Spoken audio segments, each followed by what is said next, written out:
Assalamualaikum Ustaz. Waalaikumsalam warahmatullahi. Apa benar jika salah satu rumah di lingkungan kita penghuninya melakukan maksiat, maka 40 rumah di sekitar rumah tersebut sholatnya tidak diterima selama 40 hari? Ini saya benar-benar kepikiran masalah ini. Ya, insya Allah. 40 rumah itu satu komplek gitu Ustaz. Apabila ada orang berbuat maksiat Di satu lingkungan. di satu lingkungan, kemudian 40 rumah selama 40 hari, Sholatnya nggak diterima Ustaz. soalnya nggak diterima Iya. Dari 40 rumah itu. dari 40 rumah itu. Jadi satu rumah 40 kanan, 40 kiri, 40 mungkin Ustaz. Kalau untuk mengatakan sholatnya tidak diterima, ini butuh dalil. Ada orang maksiat di tengah-tengah lingkungannya, maka 40 rumah yang ada di sekitarnya sholatnya nggak diterima selama 40 hari. Mengatakan sholatnya tidak diterima selama 40 hari ini butuh dalil. Siapa yang berbuat maksiat? Dia.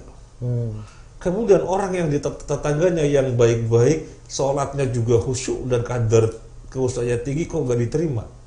Padahal wala taziru waziratu wizra ukhra.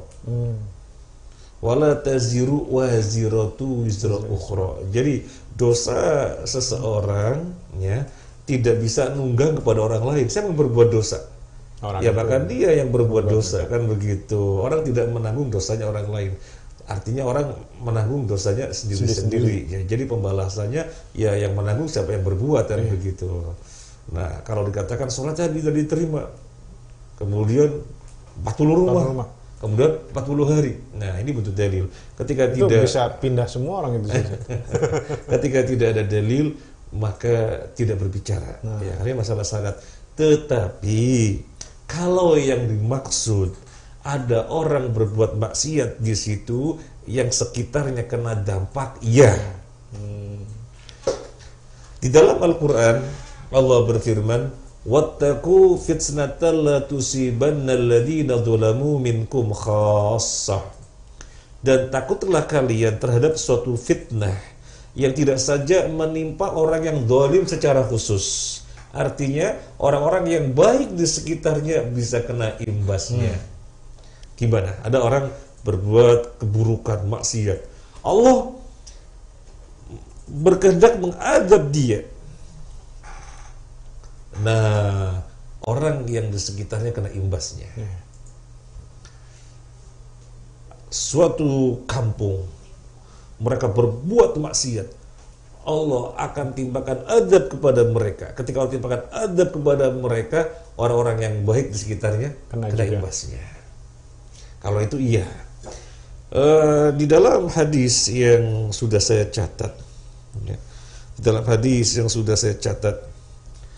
Fa'an ummil mu'minin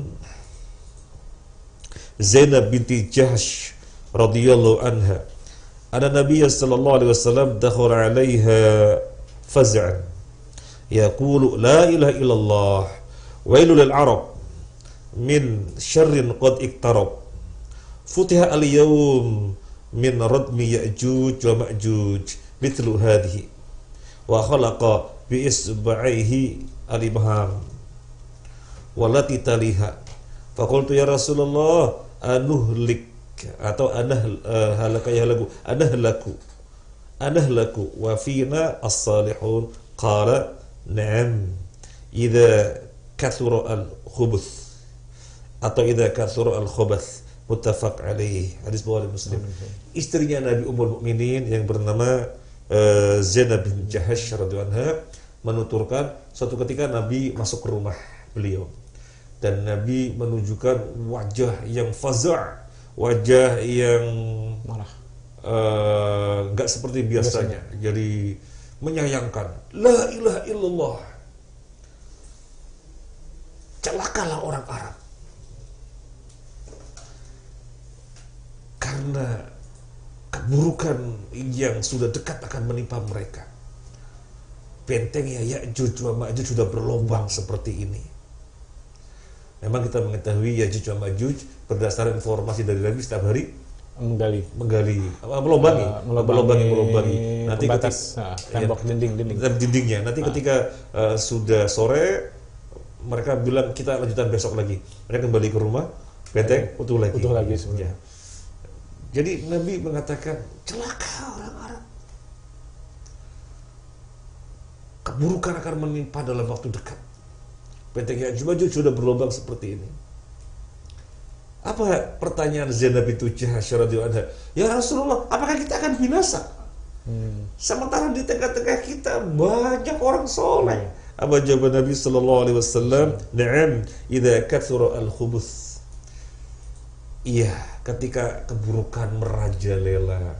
Nah, kita tidak memperpanjang untuk mensyarah hadis ini ya, tapi yang terkait dengan tema yang kita bahas adalah ketika keburukan merajalela di suatu tempat ya, kemudian Allah akan timpakan azab, maka orang yang baik-baik di situ kena imbasnya. Nah, kalau kita mengetahui informasi syariat seperti ini, baik dalam Al-Quran tadi kita sudah bacakan, atau hadis Bukhari Muslim dari Zainab binti Jahsy ini, sekarang apa pelajaran yang bisa kita ambil?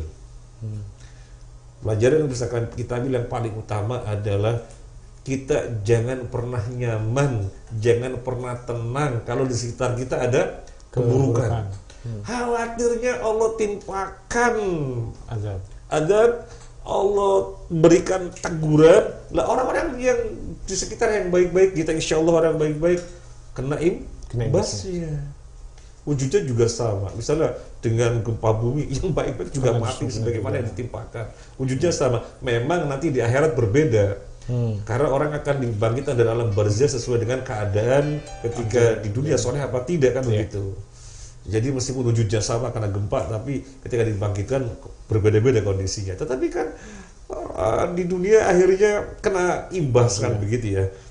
Nah ini kesimpulannya adalah sesuai dengan pertanyaan tadi, apakah orang yang maksiat menjadikan sekitarnya 40 rumah 40 hari sholatnya nggak diterima, wah itu betul dalil. Tetapi kalau misalnya kemaksiatan yang ada di tengah-tengah kita berdampak kepada sekitarnya, iya.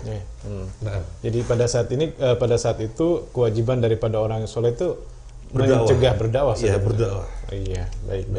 Baik, jazakallahu Ustaz atas jawabannya.